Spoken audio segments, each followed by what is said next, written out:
Good light in the kitchen. Please.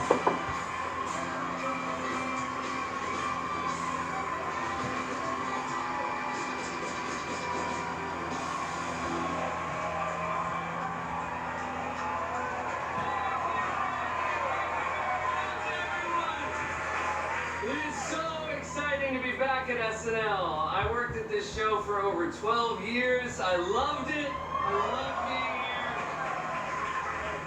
Leaving it was incredibly hard. I cried on my last show, and then I, for real, took a job down the hall. The late night studio is 100 yards that way. I had an emotional breakdown and then basically moved from Rachel and Monica's apartment to Joey and Chandler's apartment, which was very emotional for Rachel, so there is precedent. But this place still means so much to me because so many people who worked here are my dear friends. There were over 100 people at my wedding from this show. I love them all so much. I love Andy Samberg so much, I named my two boys Dick and Box. And surprisingly, Box is the troublemaker. Dick is he's a little gentleman. This place makes memories flood back. For example, the cold open was about Donald Trump and Kanye West. I was here when Donald Trump hosted in 2004. He played my father in a sketch. Let's take a look. There you go. Most people who have pictures of themselves with presidents get them framed. I did. Let's take a look. There you go. Most people who have pictures of themselves with presidents get them framed. I did not. And then Kanye. So a lot of people are surprised Kanye supports Donald Trump, but I am not, because I have met Kanye and I am incapable of being surprised by him. Here is a true story about Kanye West. And let me preface it by saying I'm a huge Kanye West fan. When I was here, no one did more memorable performances than Kanye West. Well, one time, he was the musical guest, but we heard he wanted to do a sketch. So we pitched him a sketch wherein he would interrupt different award show speeches saying he made a mistake and he should have won. And Kanye said, "That's hilarious because I do that." Which is good self-awareness.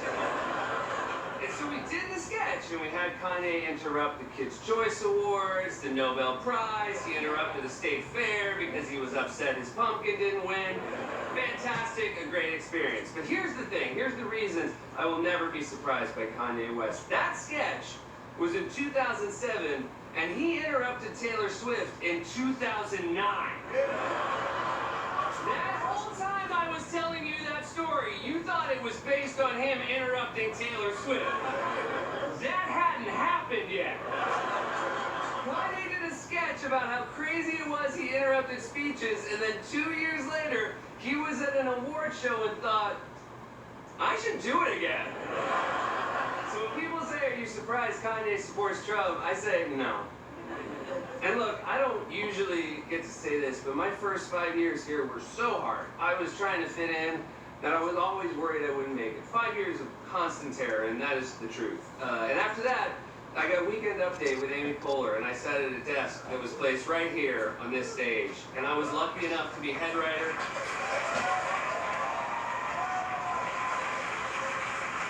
after that, I was happy every single second that I spent here. And now that I'm back, so is the terror. But also the joy. So thank you so much for letting me do this. It's an honor. We got a great show. Paul Simon is here tonight. So stick around and we'll be right back.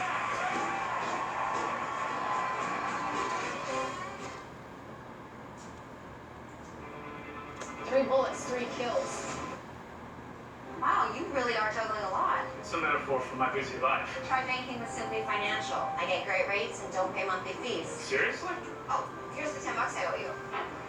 Oh, great. Thanks. Well, take it easy. You too. Juggling metaphors, huh? Yeah, story of my life. He said, please welcome the director.